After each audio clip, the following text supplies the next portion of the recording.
If someone comes from a country that's, say, in the travel bubble, has tested negative, is double vaxxed and comes home and quarantines at home, do you believe that that can be done and in a short space of time, let's say less than a week? Is that all that would be needed?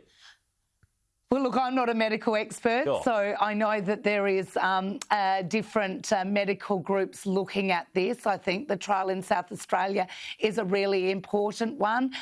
In South Australia, we have no COVID at the moment, no community transmission, and the community want to keep it that way. So I think the Australian public need to be reassured that it is safe, but I think we need to look at all ways we can get Australians home. This wouldn't be the case if the government hadn't bungled up hotel quarantine, but we are where we are. We've got restricted numbers on people being off to come back, quite heavily restricted numbers. So we need to work through these issues very carefully. At the same time, making sure that, that the freedoms that South Australians have been enjoying are not put at risk. And on the subject of vaccine passports, is that something that you think needs to take place and not just perhaps for businesses, but perhaps right across the board, like the Prime Minister was talking about yesterday? So to go and see sporting events, etc., coming into the summer period, is that something that we're all going to need to have? Well, look, I think that it's evident that businesses have started to make that move, and probably as a result of demand of Australians wanting to feel safe, wanting to know that they're mingling with people that have been vaccinated, that they're being served by people that are being vaccinated. I think there's some things, though, the government has to get right. I think, firstly, we know that these certificates can be forged potentially. Well, the Medicare sort of certificate can be forged quite quickly. What are the protections put in place for that? Can they get the technology right?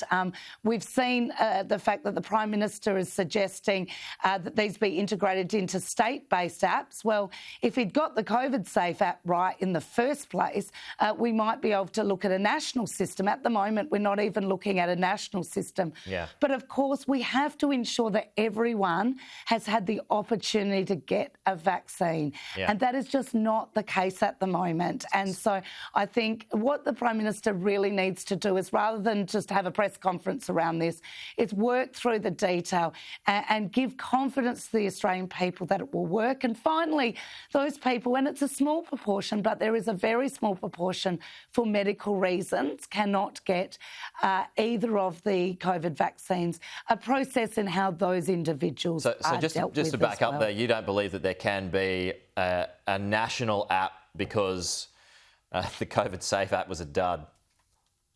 Absolutely. What we had was the government saying how good the COVIDSafe app was. It's then been quietly shelved, but nothing's been put in to replace it. So you're going to need the state-issued vaccine passports to kind of marry up with different states rather than it be a kind of national system. Well, that's what the Prime Minister's talking about at the moment, and that seems to me, I mean, I know when I go to other states and territories, I've got to download a different app at different times. How is that going to work? I think there's a lot of questions about how that's going to be smoothly implemented. COVIDSafe app didn't work, and we haven't seen any effort put into actually making it work. All right. Amanda Rishworth, thanks for your time. Talk to you soon.